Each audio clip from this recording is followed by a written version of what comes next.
So hello everyone and welcome. We have Dr. Katherine Houpt here with us today. So she is a trailblazer in veterinary behaviour. She broke into a male-dominated field during her college years at Penn Vet, where she was just one of 5 women in the class of 1963. So she earned her VMD from Penn Vet and a PhD from the University of Pennsylvania. And Dr. Houpt is a pioneer in animal welfare and behaviour. She was the first woman appointed to a full professorship at Cornell's College of Veterinary Medicine and continues to influence the field today.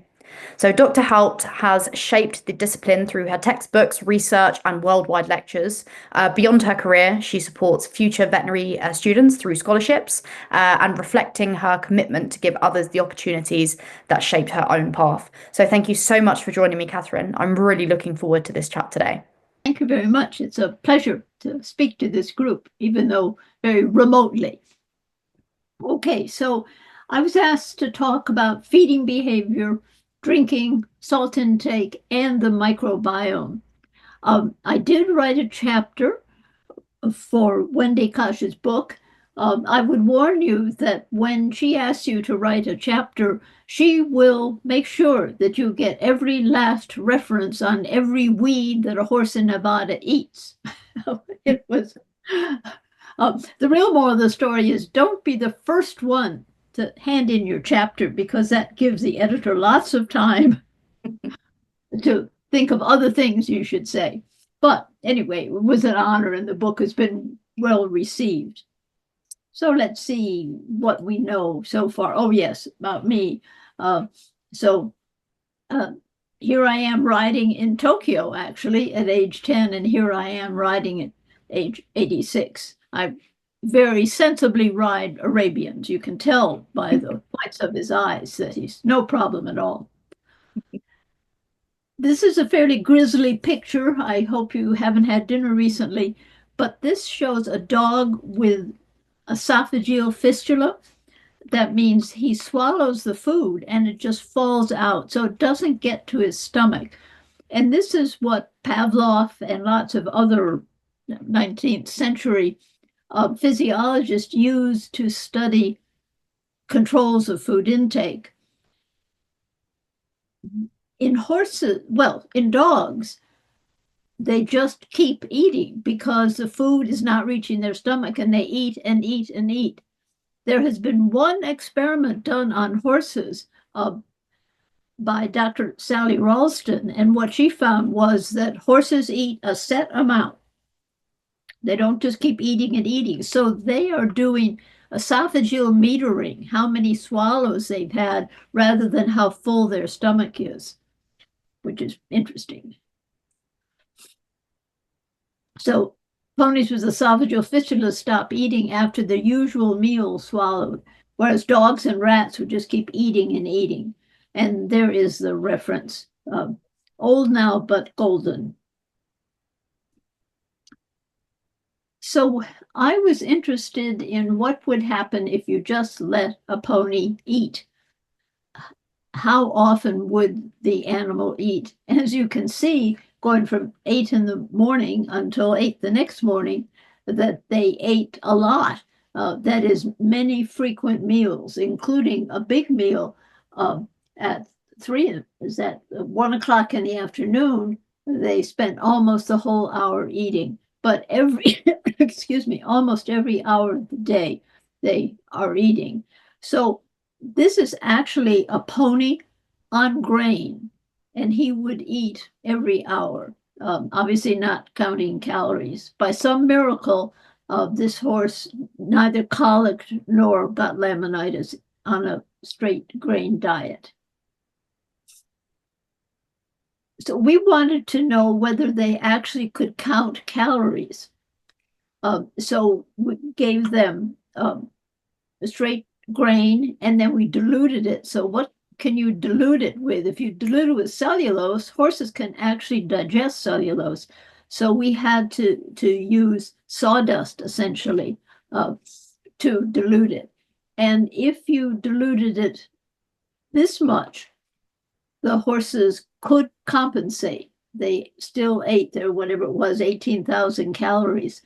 But if we made it half indigestible and half digestible, they weren't able to compensate. So there's a limit to their ability to take in enough roughage, essentially enough indigestible things.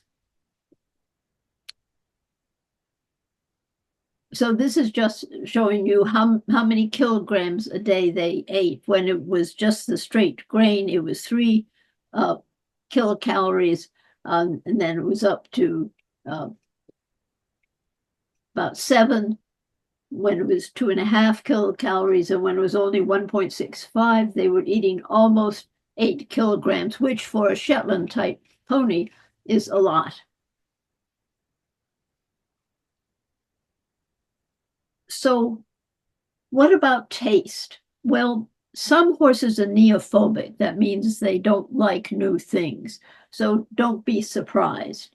What you probably most know is that most horses prefer sweet taste. Excuse me,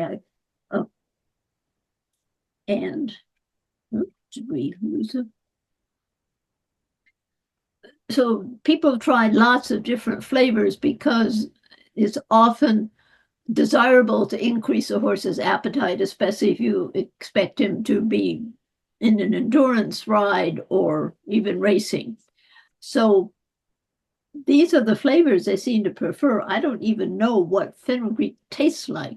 Banana, apple, lucerne, caramel, anise, and molasses were the tastes that horses preferred. If you look at the typical grains that we give horses, most preferred, no surprise, is sweet mixed grain. Usually the sweetness is molasses. Then oats, then corn, cracked, whole corn. They're obviously lazy. They don't want to chew it up. Alfalfa. Then the other grains like wheat, barley, rye, and soybeans, they don't particularly like.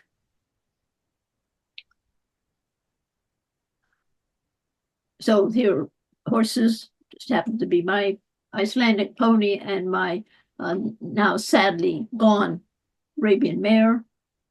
And here they are in the same pasture in the middle of the winter, trying to find some food. So this is a problem especially for feral horses in the Western United States, and for, say, Przevalsky horses in Mongolia, having to dig through the snow to find their food. Okay. So the next time you give a horse a sweet feed, watch what he does, because it's called the sucrose bob. The horse bobs his head up and down when you give him something sweet. His ears are forward. But if you give him quinine, he sticks out his tongue, retracts his lip, and puts his ears not flattened back, but back. So horses can tell you by their facial expressions whether they like something or not. So in general, horses prefer high protein and high carbohydrate to high fat. So if you have a scrawny horse, don't be surprised if he doesn't particularly like the high fat diet. Horses seem to prefer a particular height of grass, 2.7 centimeters. I'd always like to say this is a happy horse because he's grazing. And I'm sure you know this, but horses have prehensile upper lips. They grasp the grass with their upper lip and then break it against their incisor teeth. Another important thing about horses is that they are social animals. They naturally live in herds. And this is just an experiment that we did long ago, showing that if you have two ponies in adjacent stalls and they can see each other, they eat more than they will if you just put a visual barricade. They could still hear, presumably smell each other, but if they can't see the other horse, they are less likely to eat. So that is something to consider when you're designing stalls for horses.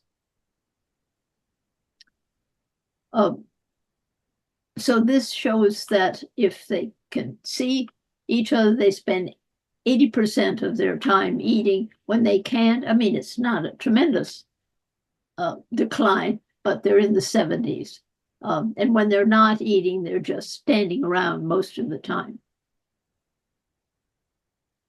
And this will be particularly important, for example, if a foal is unwilling to eat when it's first weaned, or the horse is recovering from some colic, and you want him to eat. So let him watch other horses. Of course, when it's a mare and foal, you have to be sure that the foal can see his mother, but the mother can't steal the food. Here's the experiment showing how visual contact is important. They took two horses, one was a subordinate and one was dominant. So when they had free access to this trough, they both had to stick their heads in. The subordinate ate for the whole 5 minutes, and subordinate only ate for 17 minutes or so. If you put a solid partition between them, both horses decrease the amount that they eat. So the dominant horse eats less, the subordinate horse eats more. But if you put a wire partition so that they can see each other, then both horses eat maximally. So just being able to see another horse, even though in this condition, the horse could see and smell and presumably was intellectually aware there was another horse, it seems very important that they can see another horse. So we did an experiment where we looked at horses that were in a paddock by themselves. That's the alone condition. Oh, sorry about that. Oh, That's all right.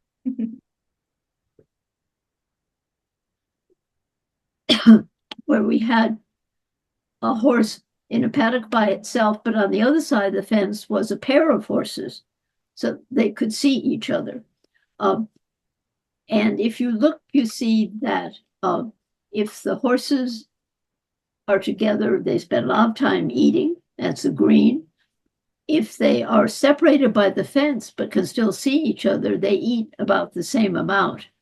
But if you take away the horses on the other side of the fence, so the horse is by himself, look at how much he is walking. And most of the time, in fact, he was trotting. So he's eating less and he's moving more. So again, social condition is really important for horses. This is a graph of foraging or grazing behavior in Mustangs, feral horses in Canada in the summertime, where it is light from 5 in the morning until 9 at night. And the white is foraging or grazing. And notice most of this graph is white. So they're eating from 5 o'clock in the morning. They take a little coffee break to rest. This is stand resting. This is lying down. And this is everything else. Then they have lunch.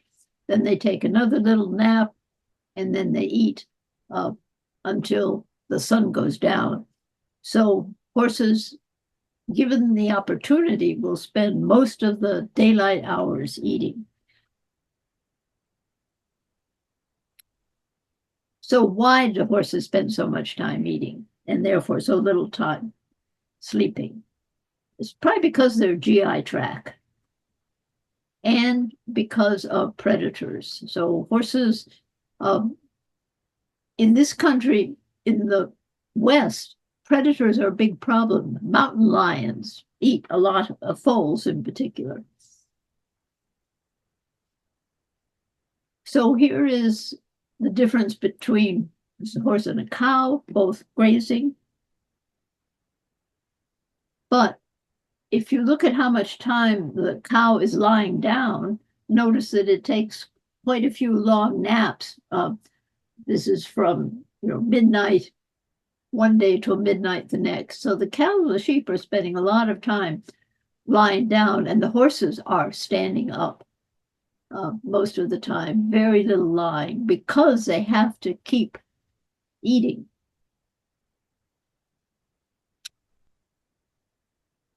So what's something else that affects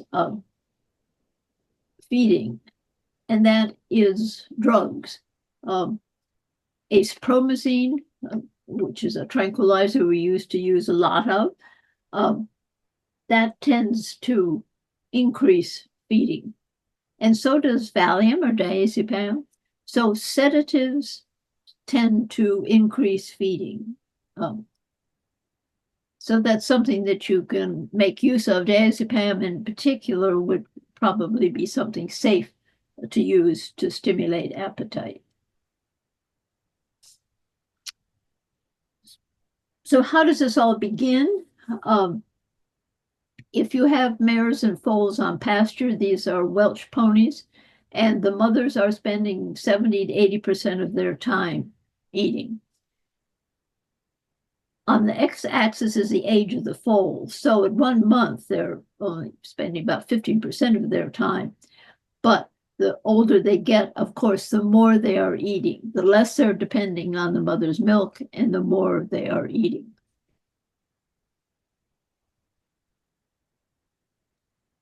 And this is why it's a good idea to creep feed.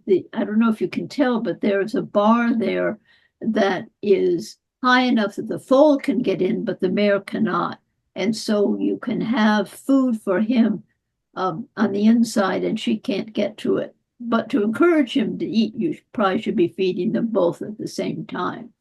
I think this is the farm that had rubber fences, which seems like a good idea. The horses would bounce off the fence instead of crashing into them and getting all kinds of wounds. The problem is that the foals would play with that fence and they would ingest the rubber and they would become obstructed. So always be careful. Any good idea can have disastrous consequences.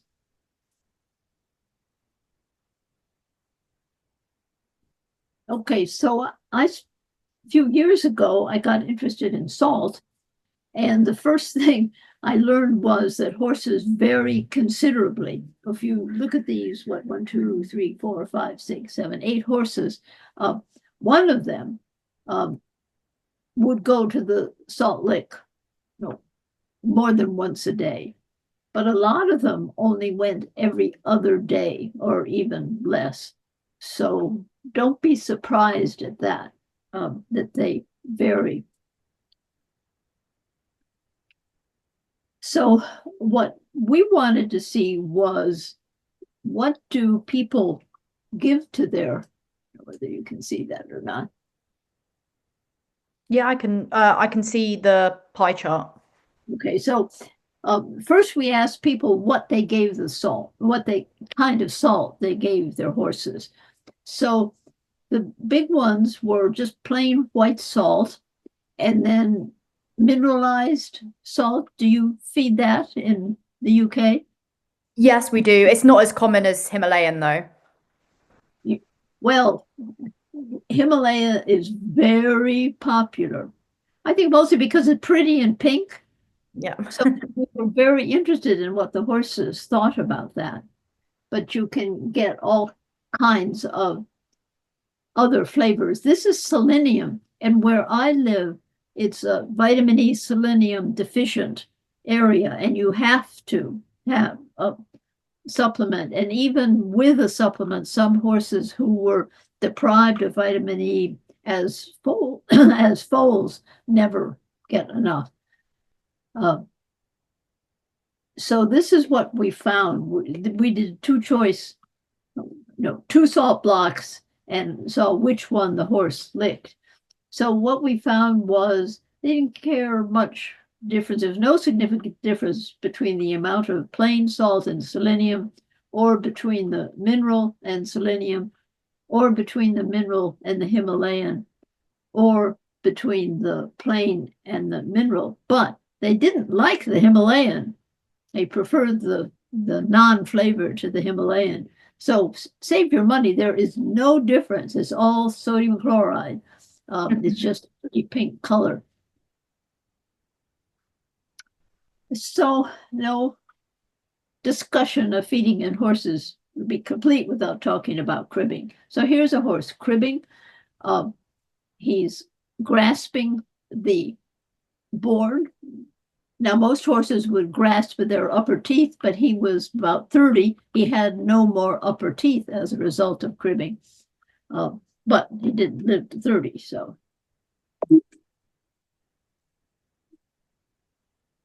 Okay. Here's another horse flexing her neck.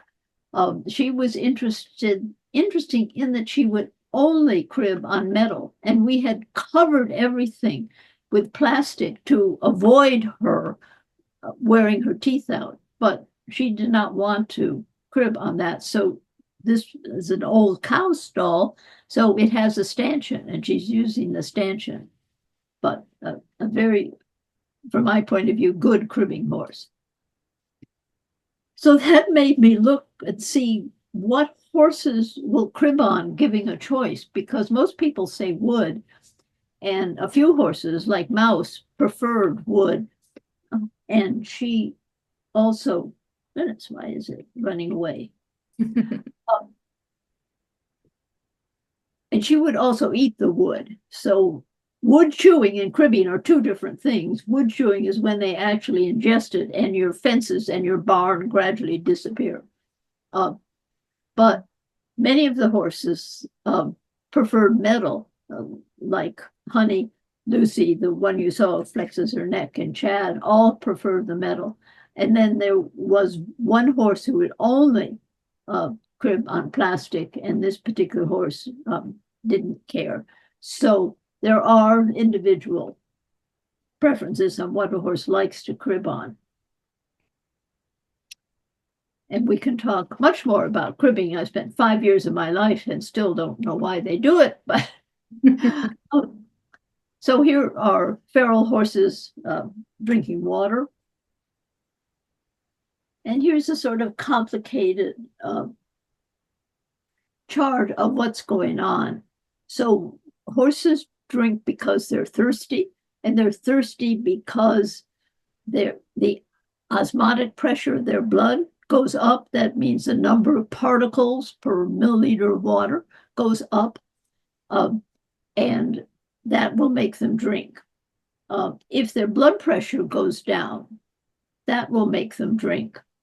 And there is also a hormone called angiotensin, which will cause them to drink, again, in response to pressure, or drop in pressure.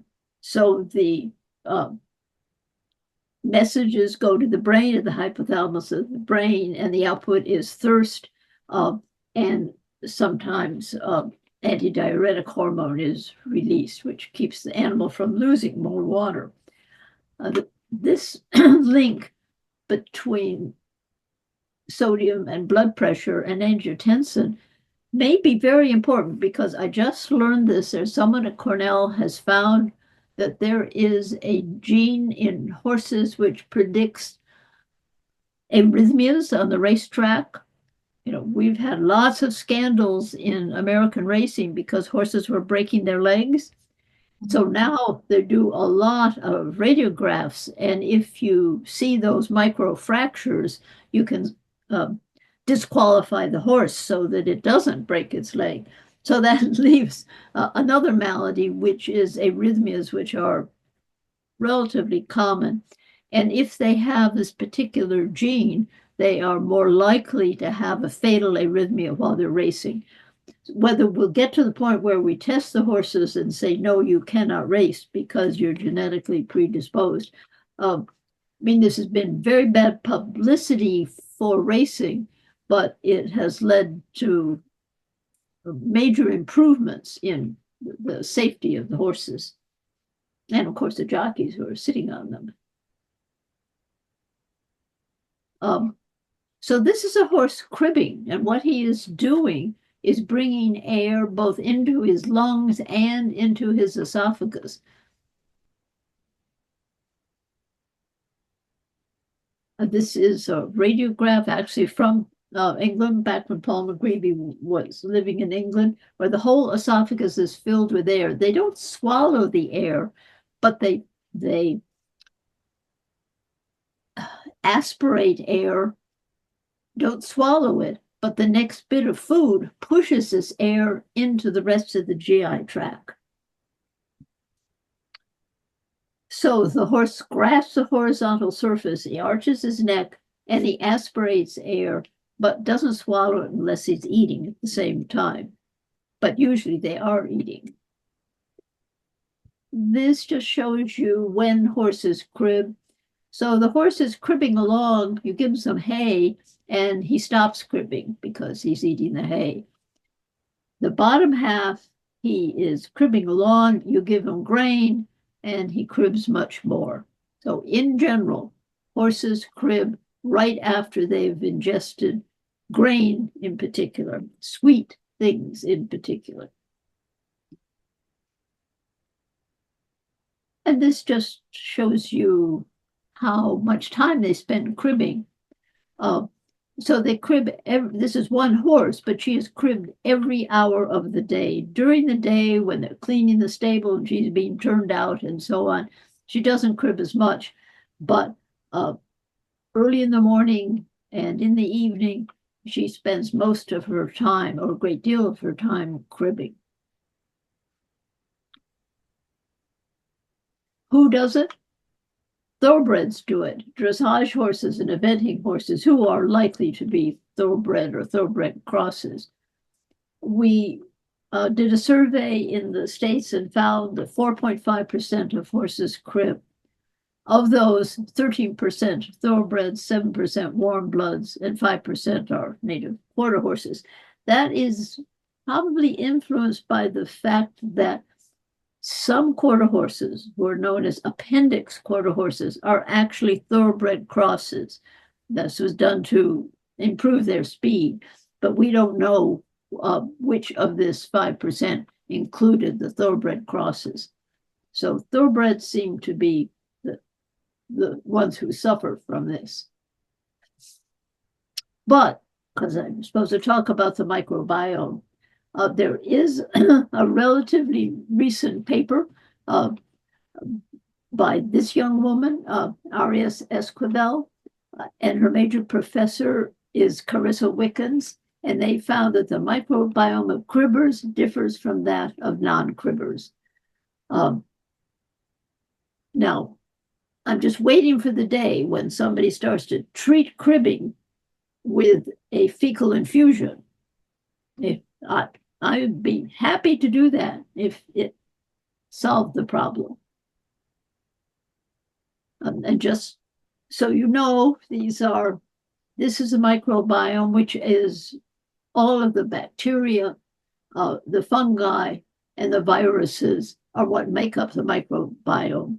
And until we had computers that were sufficiently powerful to do these calculations, we didn't know about the microbiome. We knew, of course, that there were bacteria in the feces. And when I was a girl, the general idea was that rod-shaped bacteria were good and cocci were bad.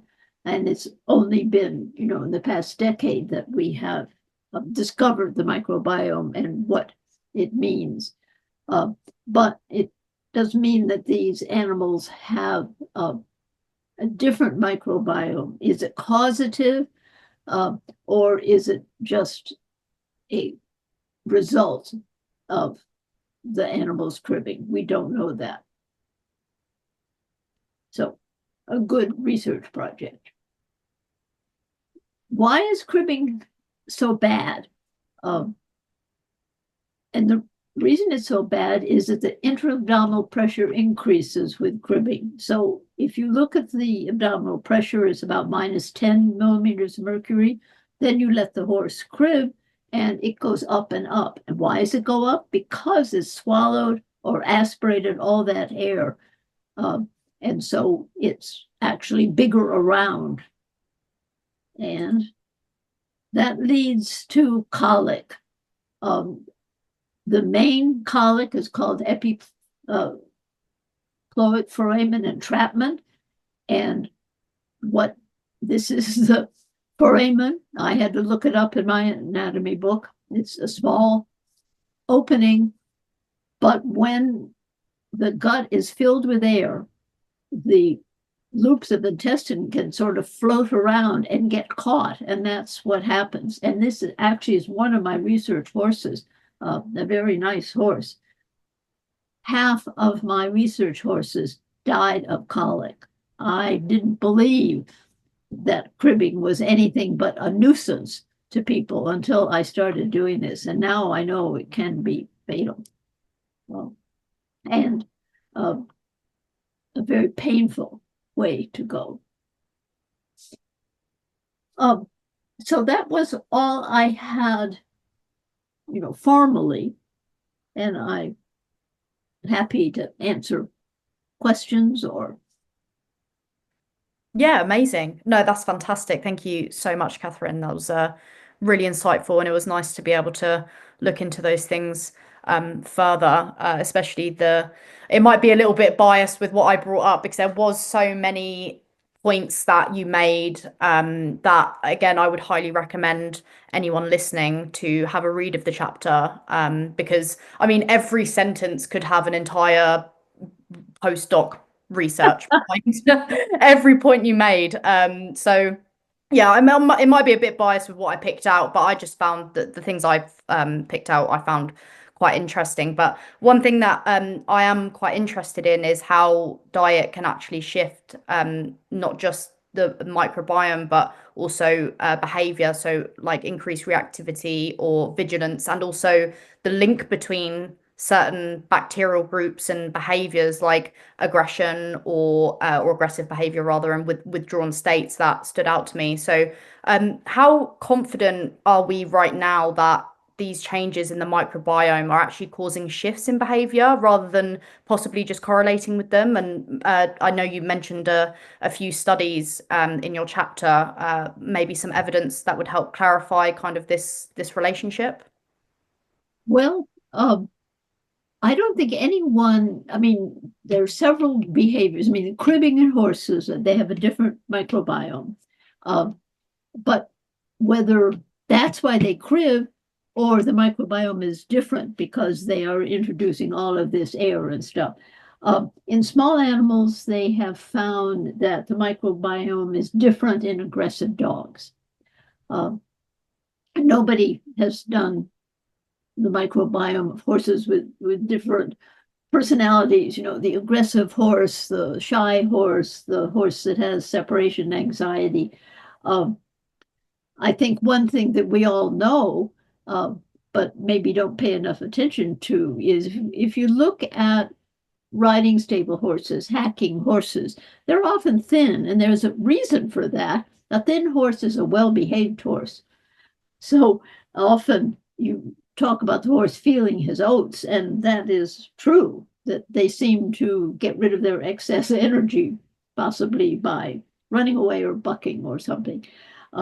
And I bought a gray horse. I rode him, in fields. I think there was even a deer there, and he was fine, but he's pretty scrawny. And 6 months later, he would shy at many, many things. And I had what's called a Wintec saddle. It's rubber. Yeah. So there was a deer, and he shied, 20 feet, and I only shied 14 feet. And you could see the stirrup stretch, those rubber stirrups. I didn't fall off, but Well done. um, so that brought it very clear to me that fattening up a horse is probably not a good idea.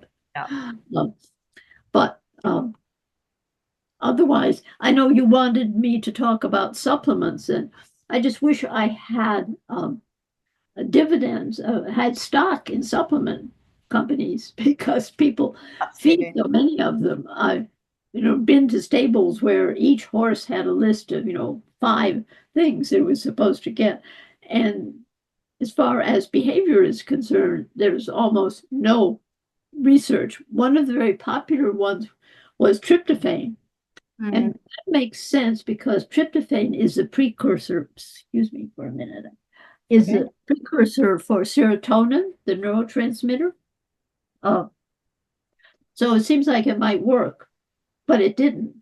Mm. Uh, and one reason it didn't was that in order to get into the brain, tryptophan competes with other amino acids. So we put dogs on low protein diets so that the tryptophan will get into the brain. Uh, but with horses, it doesn't seem to be very helpful. I mean, we have drugs, what they call vitamin T, trazodone, Yeah. that people use for lots of things. Where when it's important, of course, is when you want the horse to have stall rest. So it's important that he doesn't jump around. Um, and of course, you can't use real drugs when you show. Last year, I tried to cure cribbing with pot, with marijuana, and it Okay. didn't work. There's one horse in Italy that it cured, but none of the others that various people have tried to repeat that without success. But it turns out that even this early, I think, into the use of marijuana, you're not allowed to play collegiate polo on a horse that's been given marijuana. So, Hmm. Hmm. Well, basically, I slow down. well, that's perfectly sums up where we are with supplements and ideas of what we can give our horses. So thanks for that. So just with the going back to, was it the sucrose bob?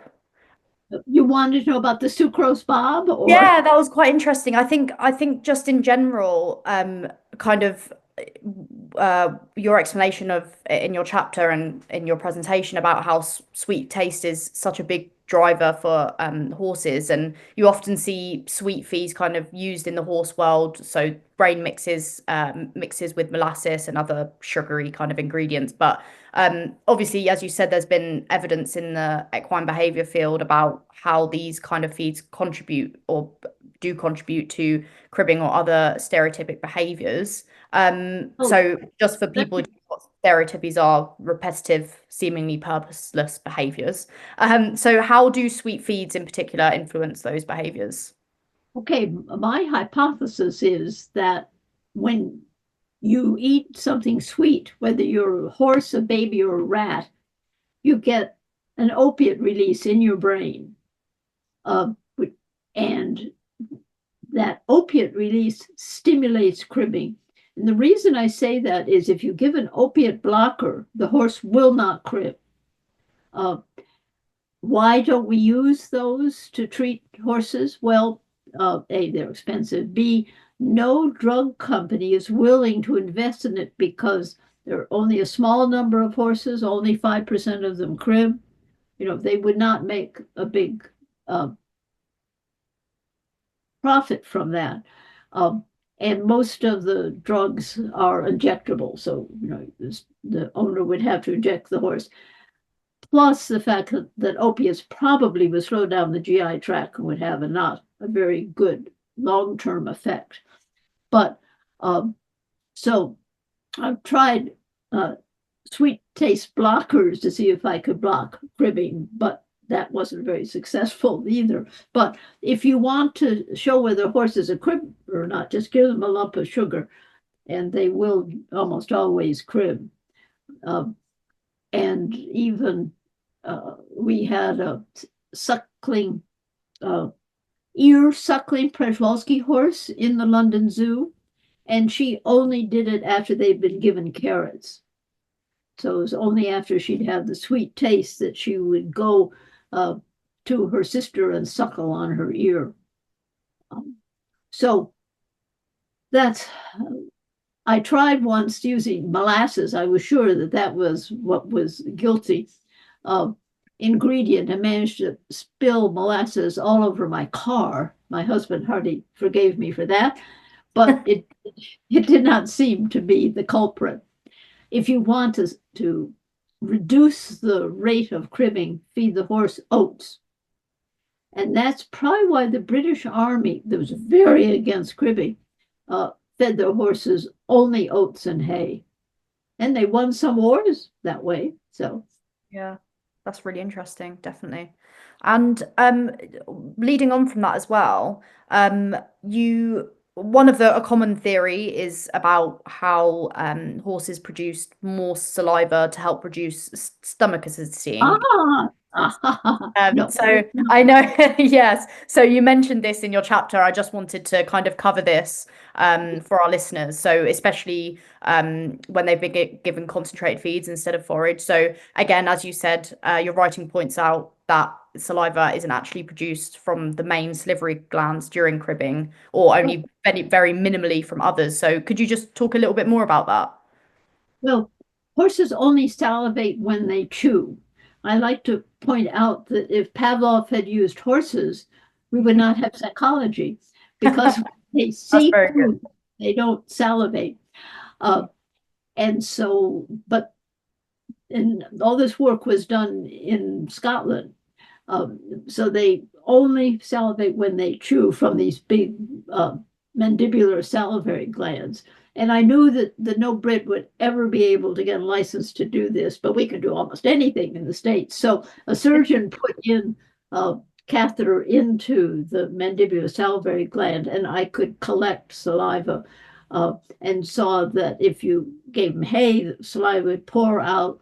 Uh, and if you gave him sweet feed, he would salivate, but he wouldn't salivate when he cribbed. So, uh, because our horses were such confirmed cribbers that all you had to do was deprive them of cribbing with a collar or something for a few hours, you take it off and they would crib, and they would, and the fistulated horses did not salivate. So there is another experiment by Carissa Wickens where she took filter paper or pledgets and put it under the horse's tongue to get those sublingual salivary glands and got a minimal response. But certainly the gallons of saliva that you get with chewing, you don't get when they crib. So although Christine Nichols, a wonderful person, done more for welfare. I always show her movie. It's meant for school children, but it shows chicken behavior so well. But I disagree with her about the fact that I don't think cribbing is self-healing behavior. No. Sure. That's interesting. So what's your I don't know, this is quite a difficult question. What's your most again for our listeners, the most robust, not just kind of as best you can, brief explanation for possibly why this behavior is being maintained? Because there's so much, there is quite a big understanding, I would say, on the development of it, but I think the maintenance of it is kind of less understood. But also possibly some tips on how people can get over it if they're faced with a issue like that. If they have a cribbing horse, I think I've already mentioned this, but if you have to call the veterinarian more than twice for a gas colic, put a collar on him because otherwise he's going to colic. And what we found was that a plain oats and hay diet decreased cribbing more than just hay, which was interesting. My point of view, the oats Yeah, seemed to absolutely. somehow be protective. So that's what I would do. But the first thing to do is don't buy a thoroughbred. uh, and and if you can look at the parents because it seems to be genetic. It is heritable. There's some work done in Finland showing this heritable. Uh, I suspect that it is somehow linked to speed because of the fact that it's so common in thoroughbreds, uh, but no one has found the gene for it. Sure. Um, so, and there's nothing, people complain because their horses are destructive, and that's because they pull, they can lift 50 pounds every time they flex their neck to crib. So they may take the buckets off the wall or take the fence rail down. Um, so I can certainly understand that. I think it's in Japan where they do something really mean. They take every horizontal surface and they put it inside a plastic tube. So when the horse tries to crib, it rolls away from them. So you have a very frustrated horse. We found that putting cribbing collars on did not uh, stress the horses. Now, I think if we had taken young cribbers, they might have been stressed the first time you inhibited them, but these were all donated horses who had been cribbing for 5 to 10 years. And so it was, oh, not that again. But they didn't show an increase in cortisol. And we were sort of surprised at that. Wow. No, that is interesting. There was no increase in cortisol. I would have thought that there would have been the opposite effect if they'd carried out cribbing for longer. So wow, yeah. Well, Catherine, this has been really insightful. So thank you so much for this conversation. I'll have to read over the chapter again, most likely to look back over the multitude of incredible studies and references that you covered in this chapter. So again, everyone listening or watching, I would highly recommend purchasing the Equine Welfare and Clinical Practice book, and also reading this chapter in on diet and behaviour by Catherine.